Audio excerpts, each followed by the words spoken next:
आज आपका टॉपिक है magnetic field at the centre of current carrying circular loop.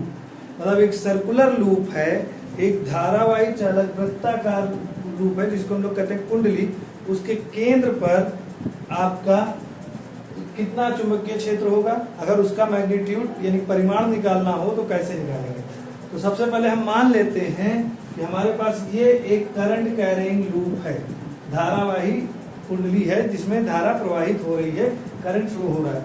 हम मान लेते हैं कि इसमें जो करंट है वो क्लॉकवाइज फ्लो हो रहा है। और पिछले लेक्चर में मैंने आपको बताया था कि अगर करंट क्लॉकवाइज फ्लो हो रहा है तो उसके सेंटर पर जो डायरेक्शन होगी वो बी की अंदर की ओर होगी। ठीक, बी की डायरेक्शन अंदर की ओर होगी। तो इसमें करंट हम मान लेते हैं कि कैपिटल आई फ्लो हो रहा है। ठीक है, और इसकी रेडियस जो है वो कैपिटल आर है। रेडियस कितनी है? कैपिटल आर है। ये इसका सेंटर ओ हो गया, ये कैपिटल आर उसकी रेडियस हो गई। ठीक, अब हमको ये निकालना है कि यहां पर कितना इसका मैग्नेटिक फील्ड कितना होगा। ठीक, तो अभी तक हमने केवल एक फार्मूला पढ़ा है और वो है Biot Savart law, dB is equals to mu zero upon 4 pi into I D L sine theta upon R square. ये तो पढ़ा है। तो सबसे पहले हमको इसके लिए हम पूरा करंट कैरिंग लूप का पूरा वायर नहीं ले सकते हैं। ठीक, तो हमको एक छोटा सा हिस्सा चाहिए होगा जिसको हम कहेंगे करंट एलिमेंट यानी धारा अवयव। तो हमने मान लिया कि ये इतना हिस्सा यहां से लेके और यहां तक ये एक करंट कैरिंग कंडक्टर है।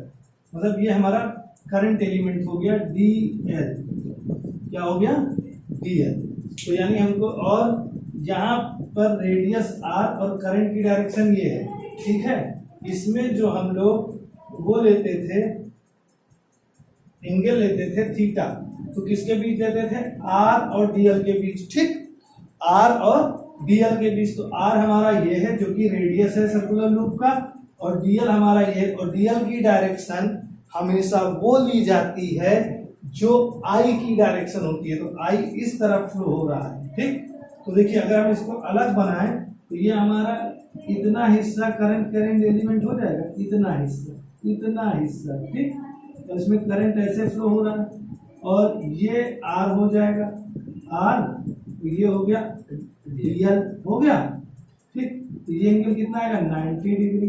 ये हम चाहे जहां बना लें, क्योंकि ये लाइन जो आएगी ऐसे करके, ये लाइन हमारी आ जाएगी आपकी टेंजेंट यानी कि स्पर्श रेखा। क्या आ जाएगी?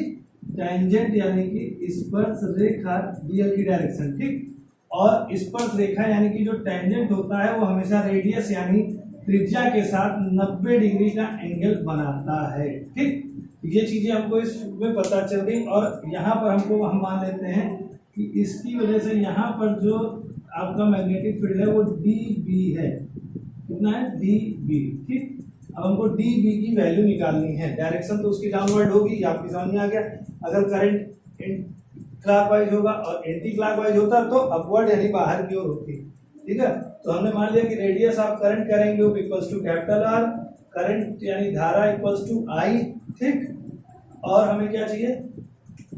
Current element DL. ठीक, करंट एलिमेंट कितना है? आई डीएल। ठीक, करंट एलिमेंट हमारा हो गया है आई डी एल, और आई डीएल और उसके बीच में एंगल कितना हो गया है? हमारा एंगल हो गया है 90 डिग्री। ठीक, तो ओ यहां पर क्या है? सेंटर। इसको आप अपनी लैंग्वेज में सही से लिख लीजिएगा, केंद्र। ओ हमारा क्या है? सेंटर। ठीक, अब देखिए जब वो सेंटर हो गया और करंट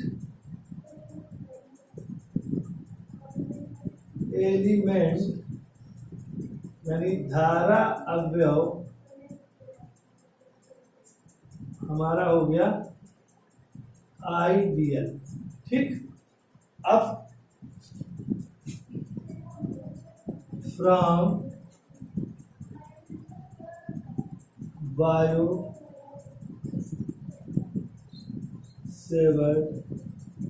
ला, बायो-सेवर्ट के नियम से वो फार्मूला लगा देते हैं तो क्या हो जाएगा, dV equals to mu zero upon 4 pi into I dl sine theta. ठीक, अब थीटा की जगह पर हम क्या लिखेंगे, 90 डिग्री, क्योंकि R is perpendicular to dl। ठीक, R is perpendicular to dl, यानी R dl के लंबवत है, और यहां हो जाएगा R स्क्वायर हो जाएगा। ठीक, अब देखिए साइन 90 डिग्री की वैल्यू 1, यानी कि हमको dV कितना मिल गया, mu zero upon 4 pi into I D L upon R square. ठीक, उसके बाद अगर हम यहाँ पर डायरेक्शन देखें तो भी अंदर, यहाँ पर देखें तो भी अंदर, यहाँ पर देखें तो अगर हम हर जगह छोटा छोटा हिस्सा डीएल यहाँ काट लें, यहाँ काटें, यहाँ काटें, या यहाँ काटें या यहाँ काटें, तो हम क्या पाएंगे कि चाहे जिस जगह पर हम डीएल काट लें, हमारी जो बी की डायरेक्शन होगी वो अंदर की ओर और सेम होगी। तो उस कंडीशन में since direction of magnetic field is same for all the elements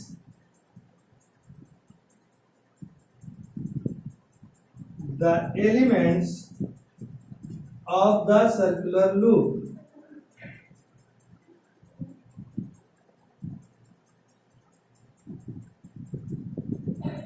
यानी कि हर all the element of the circular loop, her element के लिए, कुंडली धारावाही कुंडली की हर एलिमेंट के लिए, हर अवयव के लिए चुंबकीय क्षेत्र की दिशा हमेशा समान होगी। ठीक,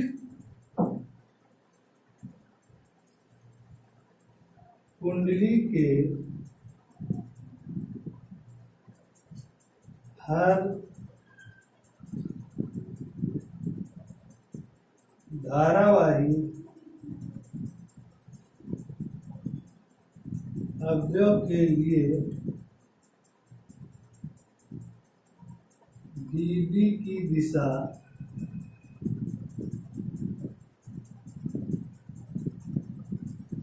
समान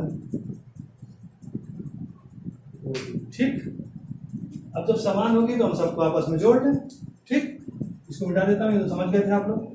तो B इक्वल्स टू हो जाएगा आपका, B equals to integration dV बराबर integration mu zero upon 4 pi I D L upon R square.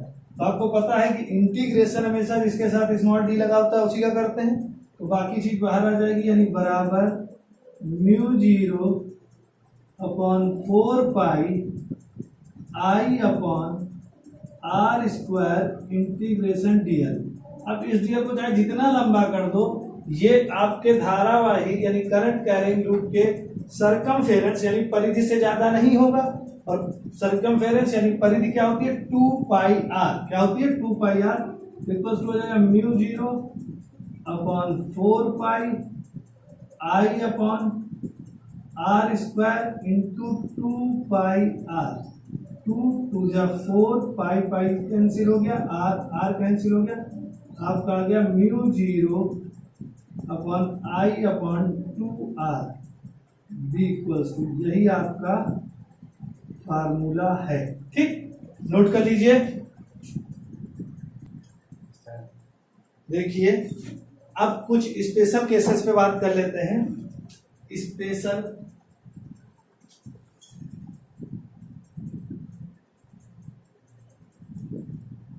Cases. ठीक, पहला, अगर आपके पास जो करंट कैरिंग लूप है उसमें अगर सर्कुलर जो नंबर है, नंबर ऑफ टर्न्स, ठीक, नंबर ऑफ टर्न्स यानी कि चक्रों की संख्या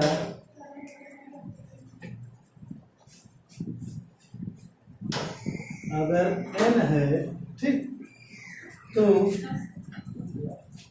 तो b इक्वल्स टू हो जाएगा म्यू जीरो एन आई अपॉन 2r, ठीक।